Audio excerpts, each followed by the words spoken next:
Meus irmãos, nós estamos falando hoje sobre a graça de Deus.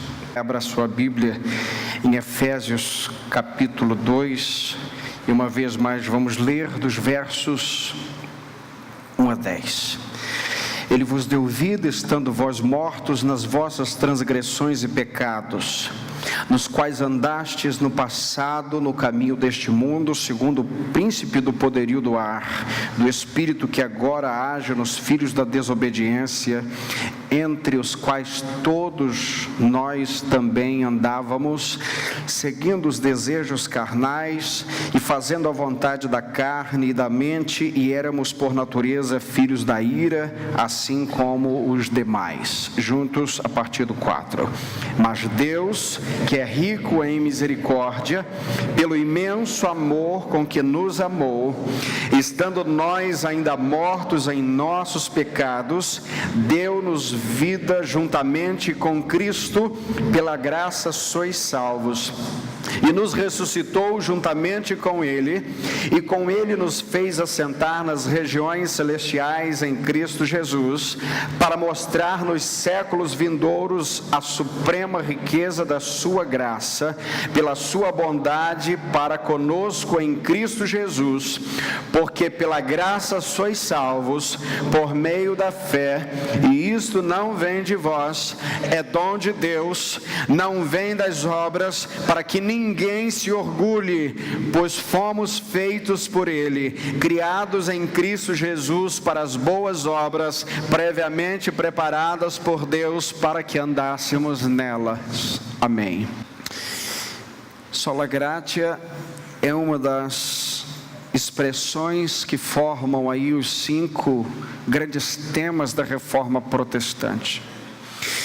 É bom lembrar que estas expressões de que nós chamamos dos 5 solas, não é? Somente a Escritura, somente a graça, somente a fé, somente Cristo, somente a Deus a glória, tem a ver diretamente com a salvação de Deus para os homens. Tem a ver com o mérito total e completo de Deus na salvação do homem. Importante dizer isso. Importante dizer que lá pelos idos de 1500, 1517, não é? Que hoje estamos neste mês especificamente completando 500 anos da Reforma Protestante, não é? Dia 31 de outubro de 2017. Naquela época, a igreja estava completamente perdida quanto às questões da salvação.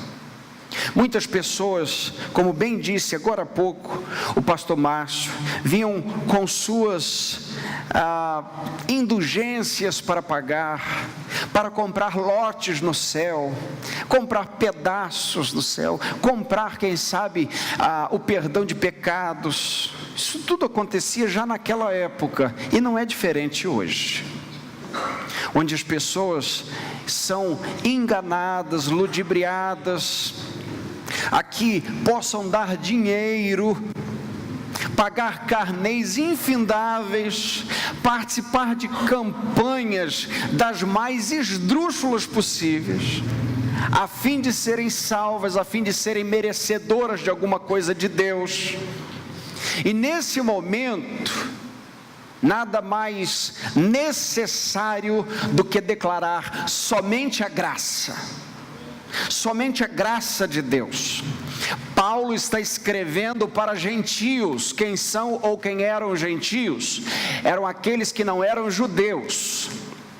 A fé vem a partir dos judeus, mas se estende a todas as famílias da terra, cumprindo a promessa que Deus deu a Abraão: em ti serão benditas todas as famílias da terra. E agora os judeus, aqueles que não eram crentes, ou melhor, os gentios, aqueles que não eram judeus, tornam-se crentes em Cristo Jesus, recebem a mesma palavra, a mesma mensagem, o mesmo evangelho que veio através dos judeus. E Paulo está escrevendo aqui para a igreja dos Efésios, para a igreja de Éfeso.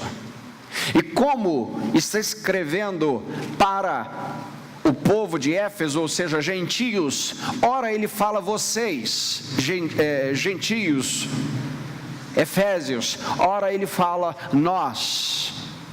De forma que, nesse contexto, Paulo está querendo lembrar aos crentes de Éfeso como Deus maravilhosamente os havia dado a salvação. E ele começa dizendo assim no capítulo 1: Ele vos deu vida. Vamos juntos? Ele vos deu vida. Essa é uma palavra de Paulo aos crentes de Éfeso. Ele vos deu vida. E aqui, meus irmãos, ele está falando de uma coisa que os efésios, tanto quanto qualquer outra pessoa neste mundo, não poderia receber sozinho ou conseguir sozinho. Ele vos deu vida. Diz o texto ainda: ele vos deu vida estando vós mortos. É importante isso. O texto que Paulo está trazendo para nós aqui começa com o que a gente chama de má notícia. Todos estavam mortos. Não existe boa notícia que se valha antes de uma péssima notícia. Paulo está dizendo, antes de falar da graça, o estado em que aquele povo se encontrava antes de receber a salvação. E ele diz: ele vos deu vida estando mortos. O texto não diz, por exemplo, algo do tipo: ele vos deu vida numa afirmação criacionista, ou seja, ele é que deu vida a vocês porque vocês não existiam, então Deus criou vocês. Você pode trazer vários outros textos para falar que Deus deu vida à humanidade e que Ele é o Criador de todas as coisas, mas não é isso que esse texto aqui está dizendo. O que esse texto está dizendo é o seguinte: Deus criou vocês perfeitos, Deus criou a humanidade perfeita, a criação foi perfeita, mas o homem caiu, e agora o homem, a partir de Adão, morre, e todos pecaram, e todos estão separados da glória de Deus, e Ele vos deu vida depois disso, deu vida a vocês quando vocês estavam mortos em pecados. Lembrando que Deus disse para Adão e Eva lá no início: se comeres, certamente morrerás. Se vocês comerem, se vocês pecarem, se vocês desobedecerem, vocês vão morrer. No momento do pecado, no momento da queda, o homem, a humanidade, começa então a experimentar a contagem regressiva para a morte. E naquele momento, toda a humanidade morreu espiritualmente, porque foi separada da glória de Deus, da presença de Deus. E agora a humanidade do Éden é separada completamente de Deus, e na glória de Deus só tem Deus. A humanidade toda está fora da glória de Deus, e todos nós nascemos em Adão, fora da glória de Deus. O que Paulo está dizendo é: Ele vos deu vida quando vocês estavam fora dessa glória, quando vocês estavam mortos. Ele começa dizendo isso. Isso nos lembra, meus irmãos, minhas irmãs, que toda pregação do Evangelho é feita para cadáveres, gente morta em seus pecados. Deus traz o Evangelho em Cristo Jesus pregando para cadáveres, gente que não tinha vida própria. Nós estávamos mortos em nossos pecados, nós estávamos longe da glória de Deus, nós estávamos entrincheirados, esbarrancando para o inferno. Mas o texto começa com uma notícia: que Ele nos deu vida quando nós estávamos mortos. É importantíssimo nessa noite que você compreenda, em nome de Jesus, que você nasceu morto espiritualmente, que todos os teus melhores méritos e que todas as tuas melhores intenções de ser alguém bom não passa para Deus, como diz Isaías 64, como trapo de imundície. É importante lembrar, queridos ouvintes, que por mais moral que alguém seja, ou moralmente aceitável, ele está morto. O que difere de um cadáver para o outro espiritualmente é que um tem muitas flores, muitos perfumes e muitas maquiagens, e o outro está já putrefado, ou seja, um paga suas contas, um é bom pai, outro é boa mãe, outro é bom vizinho, e o outro rouba, o outro mata, mas todos estão mortos. Um não cheira tão mal, e o outro já está putrefado, mas todos morreram. Compreende? Essa é a má notícia do Evangelho, ou melhor, a má notícia que vem antes do Evangelho. E se você não compreende isso, se você não compreende que é um pecador profundo, se eu e você não compreendermos que as nossas moralidades, que as nossas boas ações, estão todas elas conjugadas na plataforma errada, nós estamos perdidos. Se nós não entendermos que o melhor dos motoristas desse mundo, os mais bem cursados e preparados pilotos, eles podem agir numa estrada da maneira correta, sem avançar sinal, respeitando os pedestres, nunca ultrapassando na faixa pontilhada, diga amém. Poucos dizem amém nessa noite. Ok, ele pode ser o melhor motorista de todos, mas preste atenção, veja, não perca o choque disso. Se ele está na estrada errada, ele nunca vai chegar ao lugar certo. Então todas as ações corretas deste motorista não serão suficientes para corrigir a rota dele. Há um momento em que Cristo precisa então soltar aquela voz de fundo dizendo, corrigindo a rota.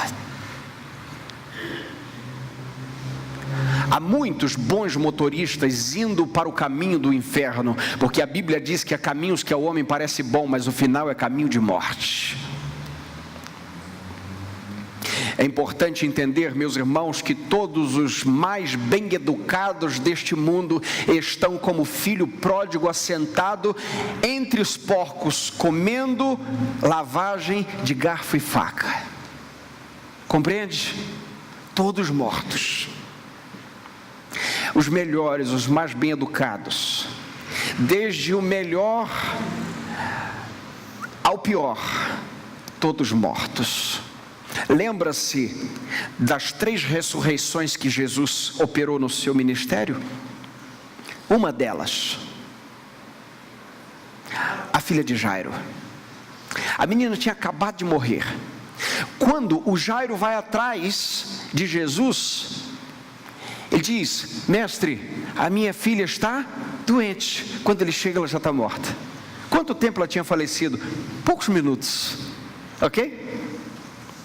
Mas lembra do filho da viúva de Naim? Já estava no caminho, sendo sepultado, tinha pelo menos um dia de morto. Lembra de Lázaro? 4 dias, já sepultado, cheirava mal. A pergunta é, qual deles estava mais morto?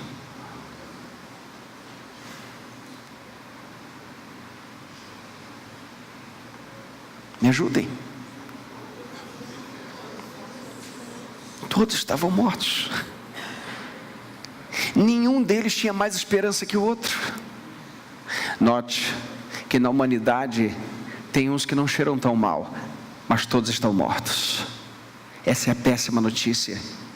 É o que a Bíblia diz. Todos estão mortos. Romanos 3:23, todos pecaram. Romanos 6:23, porque o salário do pecado é a morte. Ele vos deu vida estando vós mortos. Há um autor chamado Guy Waters, que ele diz que estar morto nesse texto pode ser visto por pelo menos, ou estar debaixo de pelo menos 3 mestres, ou de 3 condenações, perdão. Primeiro, debaixo de condenação. Segundo, debaixo de jugo. Terceiro, debaixo de ira. Repita comigo, condenação, jugo, ira.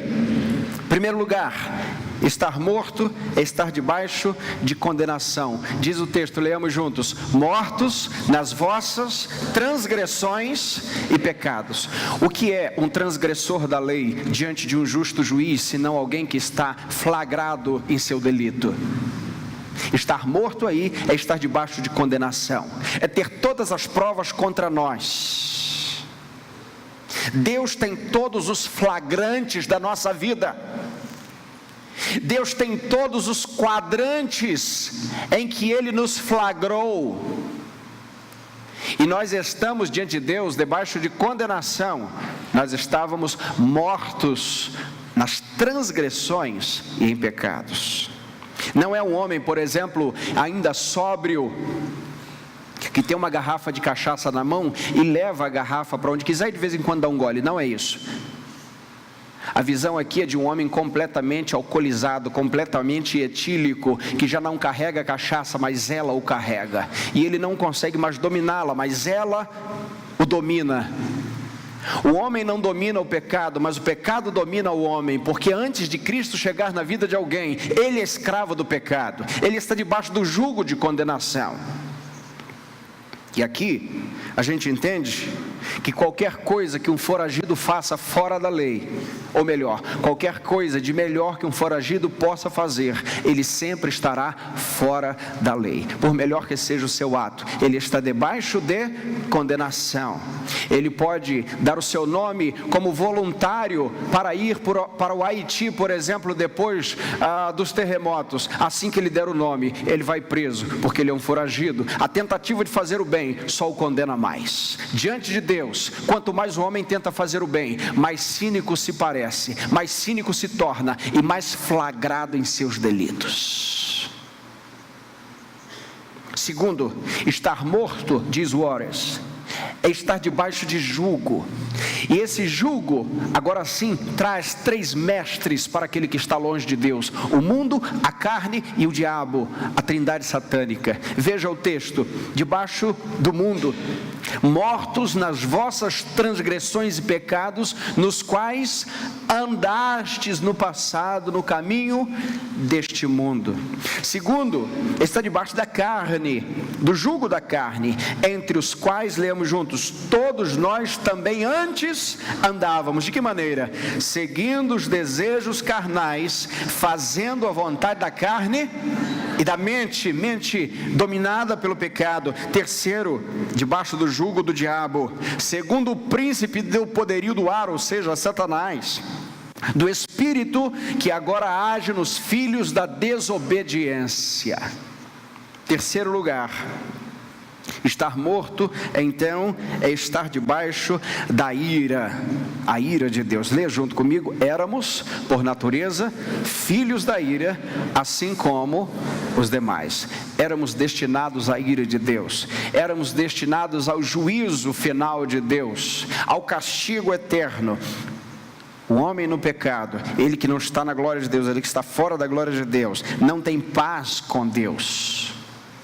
Não tem paz com Deus. Não pode orar em paz, porque não pode orar em nome de Jesus, porque só pode orar na autorização do nome de Jesus aquele que se rende ao nome de Jesus como Senhor e Salvador de sua vida. Aí o texto então traz a boa notícia, e a boa notícia é a graça. E a graça é vista a partir do verso 4. Mas Deus, que é rico em misericórdia, pelo imenso amor com que nos amou, estando nós ainda mortos em nossos pecados, deu-nos vida juntamente com Cristo, pela graça sois salvos, e nos ressuscitou juntamente com Ele, e com Ele nos fez assentar nas regiões celestiais em Cristo Jesus, para mostrar nos séculos vindouros a suprema riqueza da sua graça, pela sua bondade para conosco em Cristo Jesus. Vamos desembrulhar isso um pouco, para que a gente compreenda um pouco mais do que é a graça de Deus hoje. O texto começa dizendo: mas Deus, que é rico em misericórdia, pelo imenso amor com que nos amou. imenso amor com que nos amou. Deus não nos amou porque éramos amáveis. Quando meus filhos nasceram, eu os amei profundamente, porque eles eram amáveis. Não é verdade? Você olha a criança nascendo e você diz, ela tem cara de joelho. Criança nunca nasce com feição definida. E o bobo é o pai que diz, parece comigo. Aquela cara enrugada de joelho, e você se apaixona por aquele serzinho amável. Não. O texto não fala que nós somos amáveis, por isso Deus nos amou. O texto diz que nós estávamos mortos em nossos delitos e pecados, transgressores flagrados contra Deus. Deus nos amou por sua grande misericórdia. Aleluia. Que amor extraordinário é o de Deus por mim. Um flagrante ambulante, para lá e para cá, miserável, filho de crente, mas perdido, completamente perdido. Cristo me achou na sarjeta da morte. Um dia olhei para os pecados que Ele mesmo me mostrou, e o Espírito me disse, esta é tua dívida. Então me fez olhar para a cruz e disse, está pago. Rico em misericórdia, com o imenso amor com que me amou. Podemos olhar para um filho nosso com amor, mas não olhamos para um transgressor contra nós com este mesmo amor terno. O grande amor de Deus faz com que Ele agora envie o seu Filho para morrer no lugar desse hediondo que era eu. E nisto está a graça de Deus. E o texto diz, estando nós ainda mortos, repita isso comigo, ainda mortos. Ok, ainda mortos significa o seguinte, entre a queda e o momento que Ele nos amou não aconteceu nada, nós estávamos caídos e mortos. Quando Ele chegou perto de nós, quando Ele veio nos salvar, nós estávamos caídos. A gente não tinha dado uma melhorada assim para Ele amar a gente. Você compreende? A gente botou uma roupa melhor, fez cara de crente, foi para a igreja, cantou umas musiquinhas bonitas, aí Jesus gostou da gente. Não, Ele diz o seguinte, quando vocês ainda estavam mortos em vossos delitos e pecados, quando vocês eram odiáveis, quando vocês eram cínicos, quando vocês eram cadáveres putrefados ou maquiados, Ele vos amou. Grande amor com que nos amou. Nós não fizemos absolutamente nada para Ele nos amar. Abraham Butch, um autor, falando sobre misericórdia, diz ele, é alguém em dificuldade ou derrotado que está recebendo um benefício.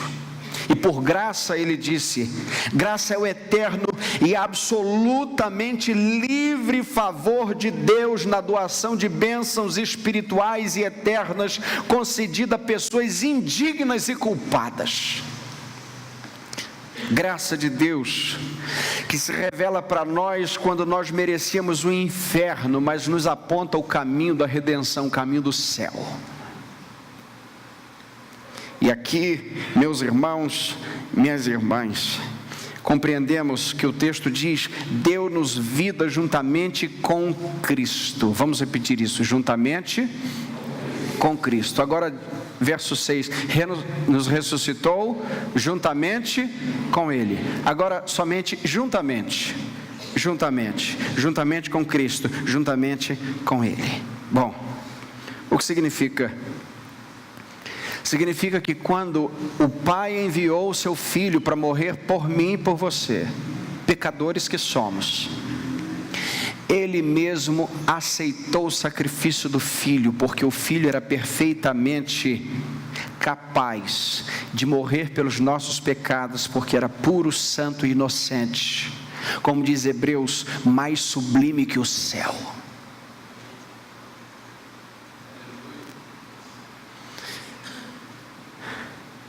E agora, pelo sangue da cruz, quando o Pai nos olha, ao ressuscitar o Filho, nos ressuscitou juntamente com Ele, nos deu vida quando ressuscitou o Filho, não somente quando entregou o seu Filho na cruz, mas quando ressuscitou esse Filho na cruz do Calvário. Nós fomos então, meus irmãos, minhas irmãs, queridos ouvintes, ressuscitados em nós quem? Os lavados e remidos pelo sangue de Jesus. Os filhos de Deus, os que andam na luz, aqueles que reconheceram os seus pecados e ainda que com moralidade absurdamente alta diante dos homens, sabem que são profundamente pecadores. É desses que o texto está falando. Vocês estavam mortos, mas Deus vos ressuscitou juntamente com Cristo. 2 Pedro capítulo 2, verso 24, o texto diz: Ele mesmo levou nossos pecados em seu corpo sobre o madeiro, para que mortos para o pecado, pudéssemos viver para a justiça. Pelas suas feridas, fostes sarados. Isso é graça de Deus para nós. Mas o texto continua, o verso 6, o texto diz assim na parte B: ainda juntos, e com Ele nos fez assentar nas regiões celestiais em Cristo Jesus. Eu gosto disso. Ele não só nos ressuscita do lugar da morte, mas agora Ele nos dá um assento diferente nas regiões celestiais. Como assim, pastor? Estamos assentados? Os crentes já se assentam nas regiões celestiais? Já. Ainda não. Mas já. Mas ainda não. Você está inscrito, mas vai chegar o dia. Teu nome está, mas você está chegando. Teu nome chegou primeiro, mas você vai chegar. Lembra da grávida que já é mãe, mas ainda não? É mãe? É. Cadê a criança? Ainda não. Mas é. É salvo? Sim. Completamente. Está sentado nas regiões celestiais? Sim. Sim, sim, porque ao Pai, pelo fato do Pai ressuscitar Jesus o Filho, quando Ele ressuscitou Jesus o Filho então garantiu o lugar que Ele prometera: vou guardar-vos, vou preparar-vos lugar, assentados com Cristo. Eu não preciso de indulgências aqui para saber que eu estou com lugar cativo, reservado e garantido na glória. Não preciso pagar carnês, subir escadas de joelho, não preciso seguir a homens, preciso somente da graça de Deus. A graça é suficiente, que me faz assentar nas regiões celestiais em Cristo Jesus. Saber que quando eu fechar os olhos aqui, eu os abrirei diante do eterno. Saber que quando abrir os olhos na eternidade, antes de qualquer coisa, eu reconhecerei que cheguei lá por causa do sangue de Cristo. Não por méritos humanos, não por lendas humanas, não por sofismas humanos, não por filosofias, não por diplomas, não por capacidade aquisitiva, não por poder intelectual, mas pela graça de Deus. Não por caminhos que homens tentaram abrir na religião, não pelo legalismo, não pela minha moralidade, não pela garantia de um líder eclesiástico ou qualquer outra coisa parecida, mas nós saberemos que chegaremos lá, e que chegamos lá somente pela graça. Pela graça sois salvos, pela graça. Finalidade da graça, olha aqui: para mostrar nos séculos vindouros a suprema riqueza de sua graça, pela bondade para conosco em Cristo Jesus. Por que Deus nos salvou? Para mostrar a sua bondade, para mostrar o seu amor, para mostrar o quanto vale o seu amor, para mostrar que Deus, ainda que se bastasse em três pessoas, Pai, Filho e Espírito Santo, em amor eterno, ainda assim convidou-nos para participar dessa santa comunhão eterna. Saber que Deus gera para si filhos apenas para dizer: eu os amo. E isso reflete a sua glória em nós. para mostrar nos séculos vindouros a suprema riqueza da sua graça. Meus irmãos, a graça é supremamente rica. Alguém já disse que a graça não são enfeites nas borlas e nas orlas de uma veste. A graça, ela é toda maciça em ouro. Ela não é um enfeite aqui e ali de uma peça religiosa, ela é o tabernáculo maciço. Ela é o propiciatório maciço, melhor dizendo, todo em ouro. Não há nenhuma fenda na graça, não há nada não precioso na graça de Deus. Cada canto da graça, meu irmão, minha irmã, é graça preciosa revelada a nós, para mostrar nos séculos vindouros a suprema riqueza da sua graça. O que é supremo? Aquilo que está acima de tudo, pela sua bondade para conosco em Cristo Jesus. Aí Paulo resume. Por quê? Leamos juntos versos 8 e 9. Porque pela graça sois salvos, por meio da fé. Isto não vem de vós, é dom de Deus, não vem das obras, para que ninguém se orgulhe. Aleluia, aleluia. Imagine que você chega no céu e o Senhor te perguntasse: o que você fez para entrar, meu filho? Ou o que você fez para entrar, sujeito? E diz: bom, eu fiz isso, ajudei assim, ok, paguei isso, indulgências, e fui aos cultos, e ok. Mas isso tudo eu que te dei. Você não tem nada. Dinheiro eu te dei, a família eu te dei, a saúde eu te dei. O que você me deu, o que eu não tenha te dado? Eu preciso saber disso. Ou ao contrário, quer dizer então que aquele que não pôde nem expressar nenhum ato de bondade não será salvo? Imagine alguém que não pode andar, não pode fazer nada por ninguém, não poderá entrar no céu, porque ele não tem obra alguma. Imagine o ladrão da cruz, o que ele poderia ter feito de bom. Jesus disse: hoje mesmo estarás comigo no paraíso. Porque pela graça sois salvos por meio da fé. Isso não vem de vós, é dom de Deus, não vem das obras, para que ninguém se orgulhe. Não vem das obras humanas, não vem de rigorosamente nada que o homem possa fazer na direção de Deus. Salvação é Deus fazendo na direção do homem. É Jesus ressuscitando Lázaro, sem perguntar se ele queria. Ele diz: Lázaro, vim te chamar para fora. Santo pleonasmo. Lázaro, venha para fora, saia para fora. Fruto da graça. E Lázaro não pôde dizer: não quero. Ele simplesmente dá um jeito de rolar até de onde vinha a luz e a voz, com cheiro de podre, 4 dias morto, com a carne em estado putrefado, vermes em seu corpo, com as ataduras completamente ligadas à sua carne. Agora o Senhor tem de renovar o seu corpo também ali, de alguma maneira. E aqui, é claro, seria uma discussão teológica tão mais profunda, mas o fato que quero dizer é que Jesus faz completamente o que foi fazer naquele dia. Da mesma maneira, meu irmão, minha irmã, querido, querida, que ouve a palavra nessa noite, Jesus, quando chama Lázaro, ele sai. E o Lázaro pode estar podre, que ele sai. E o Lázaro pode estar dando bicho, que ele sai. Por quê? Há poder em Jesus.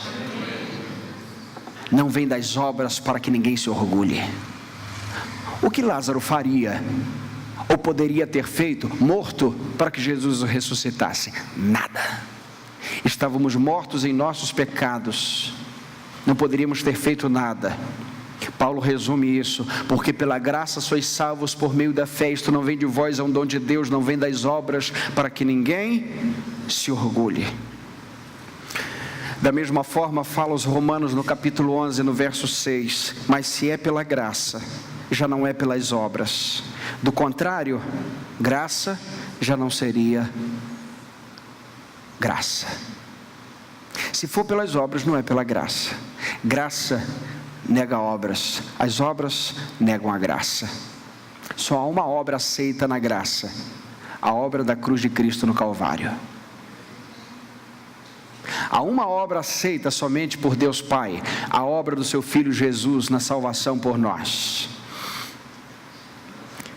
E o texto termina dizendo: pois fomos feitos por Ele, agora juntos, criados em Cristo Jesus, para as boas obras, previamente preparadas por Deus, para que andássemos nela. Que coisa interessante! As obras não salvam, mas depois de Jesus nos salvar por sua graça, há obras preparadas para que andemos nelas. Coisa linda! É por isso que o Tiago fala das obras, não como causa, mas como efeito de uma salvação vinda de Deus. Quando ele fala da justificação pelas obras, é isso aqui. Não é que a obra salvou, é que ela é o sinalizador visual de uma salvação que já aconteceu na alma, na justificação pela fé gerada pela graça. Ele diz: ok, a graça não te salva, mas as obras não te salvam, mas quando a graça te salva, você começa a andar em obras preparadas para você. Coisa linda. Sabe o que é isso? Novidade de vida gerada pela graça de Deus. E aí aquilo que você gostava, aquilo que era a sua preferência, Deus começa a transformar o seu gosto, a sua preferência, a sua prioridade, as suas atitudes, as suas decisões, porque agora você tem um coração novo, um espírito novo, você está quebrantado pelo Espírito e agora você está andando nas obras previamente estabelecidas para você. Aplicações práticas. Primeiro, nossas obras não nos justificam, mas depois que fomos salvos por Cristo, começamos a experimentar o fato de andar nas obras que Ele preparou para nós, e isso é novidade de vida, isso é obra da graça. Charles Haddon Spurgeon disse certa vez que ovelhas podem escorregar e cair na lama, mas só os porcos rolam nela. Significa que um crente pode até pecar, alguém lavado e remido pelo sangue de Jesus pode errar, mas ele odeia o pecado, ele odeia o fato de ter errado contra Deus, porque Deus mudou a sua natureza de porco para ovelha. Deus mudou a sua natureza e está mudando os seus gostos. Não o conferiu ainda impecabilidade para mostrar que há algo melhor ainda que há de vir, mas deu a ele uma repulsa contra o pecado.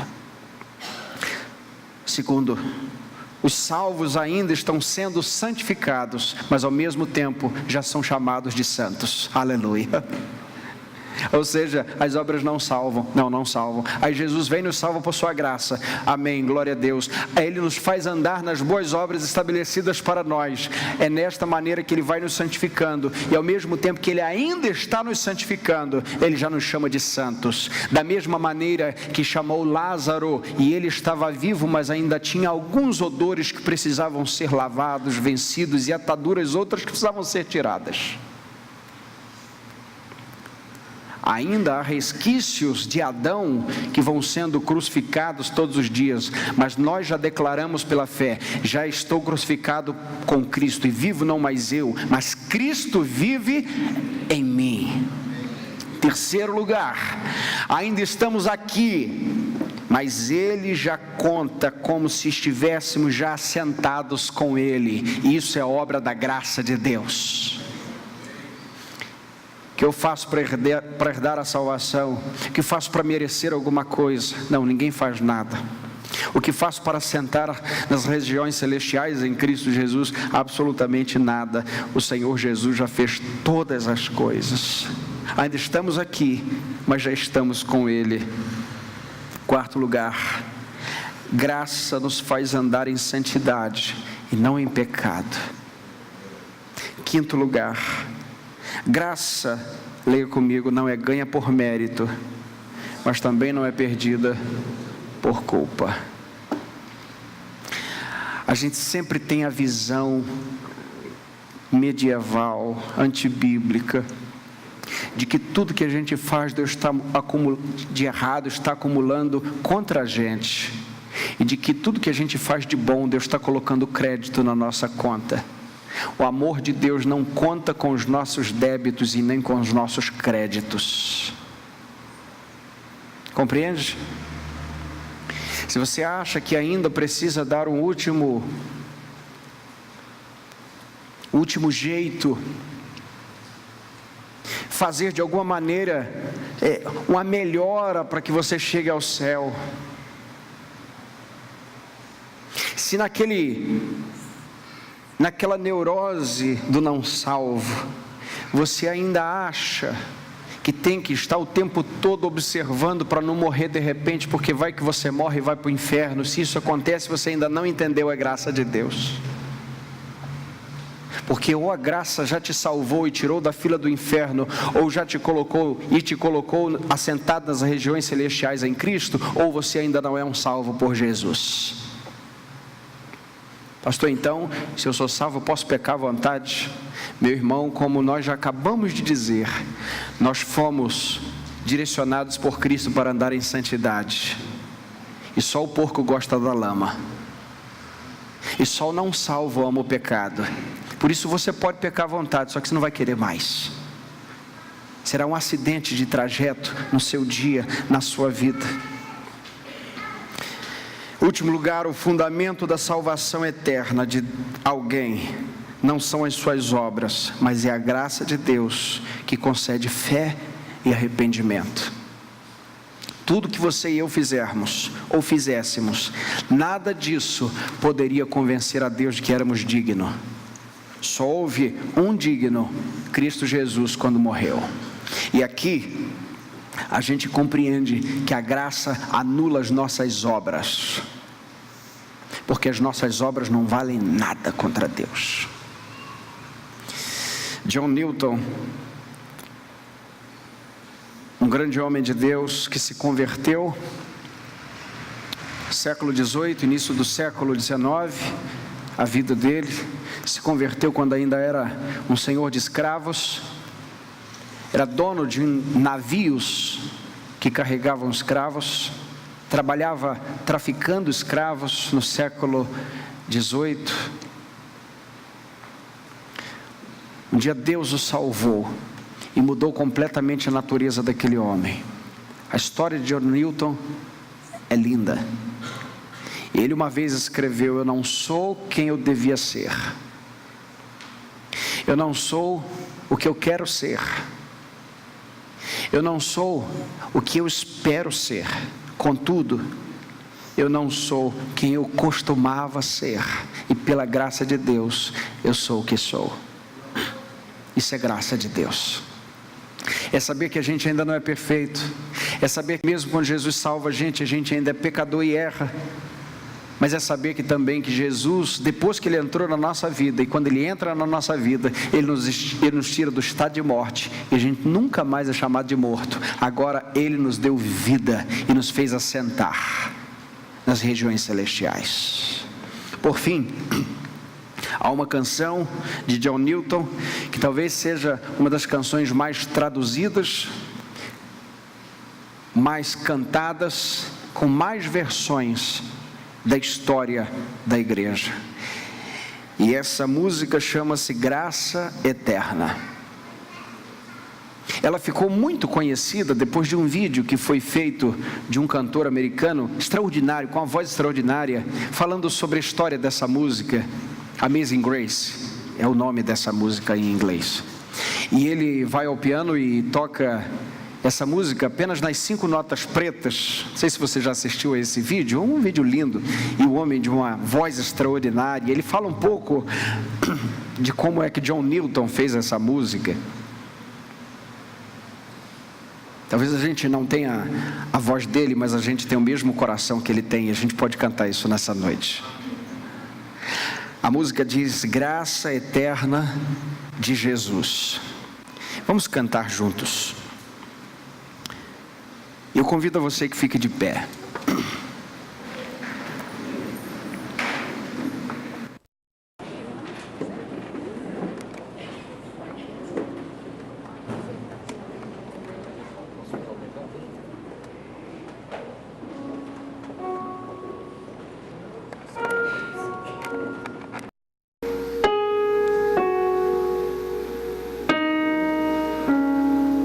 Vamos juntos? Oh, graça.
Aleluia.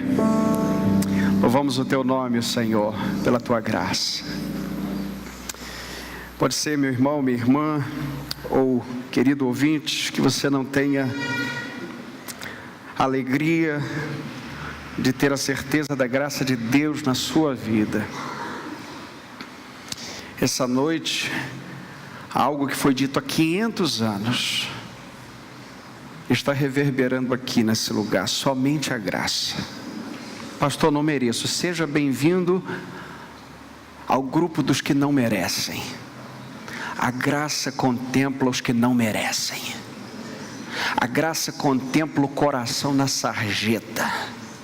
A graça contempla aquele que está cheio de gente ao redor, mas se sente só. A graça de Deus contempla os desvalidos. A graça de Deus salva o perdido que sabe que agora de fato está perdido. E que sabe que por mais que faça alguma coisa diante de Deus, nunca vai merecer o amor e o perdão de Deus. Mas Deus, pela graça, mediante a fé, pode nos salvar. Graça eterna de Jesus.